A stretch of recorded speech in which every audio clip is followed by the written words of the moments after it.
ఇంకో రెండోది ఏంటంటే, ఇప్పుడు లుంబిని పార్క్‌లో టెర్రరిస్టులు అటాక్ చేసి గోకుల్ చాట్ లుంబిని పార్క్ అదే. సమయంలో కూడా మీరు త్రుటిలో తప్పించుకున్నారని చెప్పేసి తెలుసు. అదేంటి సార్ అసలు ఆ సంఘటనకి అంటే మీరు ఆ సమయంలో అక్కడ ఎందుకున్నారు అసలు? అప్పుడు నేను యూసుఫ్గూడ ఫస్ట్ బెటాలియన్ కమాండెంట్గా పనిచేసేవాడిని.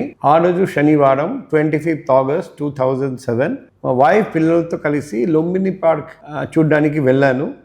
అక్కడికి వెళ్ళిన తర్వాత తెలిసింది అక్కడ ఒక లేజర్ షో కూడా ఉంది. 7 గంటలకు మొదలవుతుంది సాయంత్రము. చుట్టుపక్క చూస్తే ఎక్కడ ఖాళీ లేవు. ఒక్క లైన్లో మాత్రమే అరౌండ్ 10 సీట్స్ ఖాళీగా ఉన్నాయి. తర్వాత ఏం తెలిసిందంటే ఆ సీట్ కింద బాంబులు పెట్టి వాళ్ళు వెళ్ళిపోయారు. అందుకే ఖాళీగా ఉన్నాయి. మీరు ఎక్కడ కూర్చుంటే అక్కడే పెట్టారు సార్? ఇప్పుడు చెప్తున్నా, మేము 10 సీట్స్ చూసాము.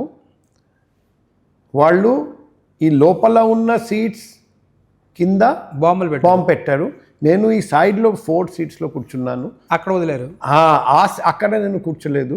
ఆ బాంబ్స్ ఆ ఎక్స్ప్లోసివ్స్ మాత్రమే డైరెక్షనల్ ఎక్స్ప్లోసివ్స్ అటువైపు పేలింది.